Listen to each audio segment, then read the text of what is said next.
Of course, our top story tonight is the recall election. Less than 2 hours now left to vote in that. Joining us now to talk more about it is KFI AM 640's Mo Kelly, who's been tracking this race closely all along. Mo, here we are at the end of a strange and winding road that we've all been on together for the last few months.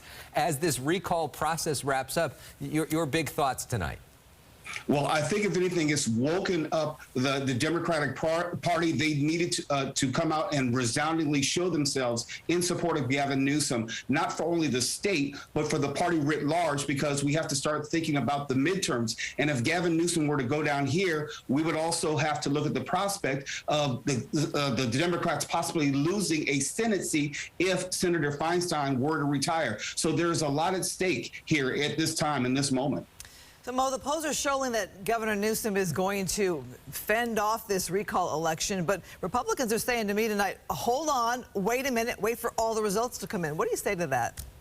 Well, yeah, I think you should hold on and wait for the results to come in, but it's not necessarily in doubt. California is as blue as Alabama is red. California is not a battleground state, so we should not expect any surprises, but it's okay and it's good for the process to wait until all the returns come in, but I wouldn't expect any surprises when all is said and done. And part of the reason that they were able to do that, you got twice as many Democrats here as you do have Republicans. They were able to nationalize this race, make this a partisan thing, make it a lot about Trumpism, and also make it a lot about COVID-19 restrictions in California. Could this be a national model for Democrats going into the midterms? Governor Newsom already hinting that it might be. It can be, but I think the Democrats are actually lucky. If we had the presidential election today, Joe Biden probably would not fare as well as he did some 10 months ago. And Gavin Newsom, because we're having a recall today as opposed to 10 months ago, he's going to fare differently. So I think the Democrats are benefiting from circumstance as opposed to actual policies. But going forward, Gavin Newsom is going to have to watch his P's and Q's.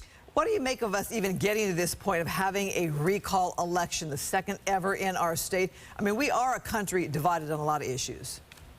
Well, I think it's going to portend what is going to happen in the future. We're so bitterly divided that every election of any governor, let's say in California, I would expect a recall effort, be it signatures or an actual recall from here on out. We look at this template, and I wouldn't be surprised if other states, at least on the Republican side, didn't also look into something similar. And, of course, we've got lots of recalls happening here in L.A. County as well. George Gascon, several members of the city council facing recalls as well. Mo Kelly, thank you very much. We are going to see you tonight for the Fox 11 News special report at 7 o'clock. Of course, you can listen to Mo's show on the weekends on KFI AM 640.